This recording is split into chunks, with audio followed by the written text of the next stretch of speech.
Hello everyone, Michael back with another video. In this video, I'm going to be demonstrating how to export your SharePoint list to Excel. If you enjoy Power Automate, Power Apps, SharePoint, and Power BI videos, feel free to subscribe because I'll be putting out more videos in those areas. And now for my intro.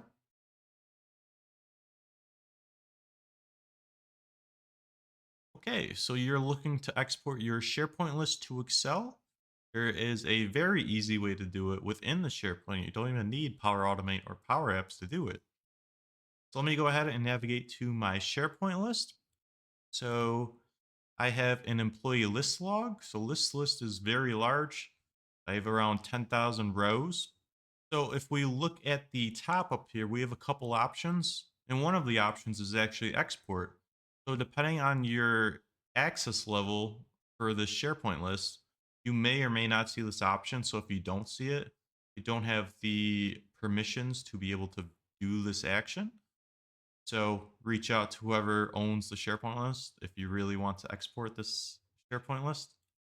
So I'm going to go ahead and click on this export to Excel.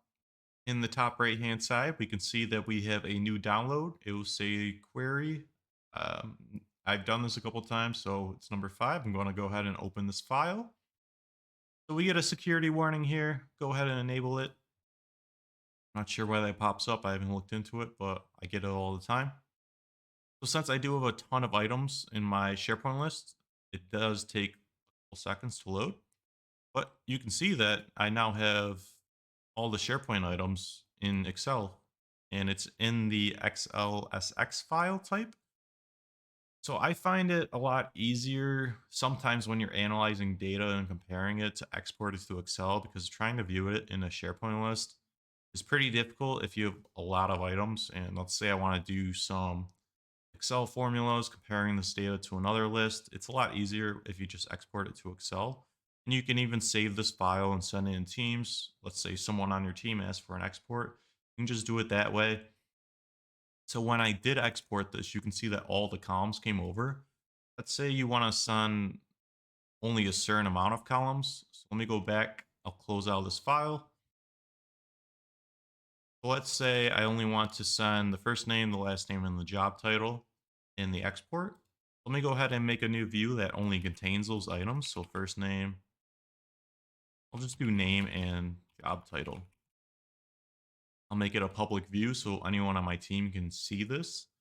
Let me go ahead and click on any of the items, click on column settings, click on show hide columns. I'll turn off the other ones. I just want to show the first 3. And let me go ahead and save this view in case anyone else comes in and they only want to export this data. So now we can only see these 3 columns. I can go ahead and click on export.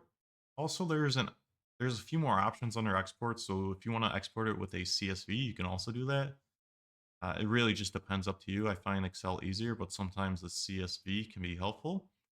So I went ahead and exported to Excel. I'm going to open the file. File opens. Okay, now you can see that we only have these 3 columns. We do have these 2 extra columns that came in. I don't know how to get rid of them currently. If you have a way to do it, leave them down in the comments down below. But we have an item type in the path that doesn't really help us. So I'm just going to hide these for now. And we have the export to Excel. So I hope this helps you guys. I know it's pretty easy to see that you have an export option, but some users might not know about it. It might hit you up with a question about it. So you can just show them this video and you'll be good to go. So if you enjoyed this video, feel free to subscribe, like, and comment, and I will catch you guys in the next video.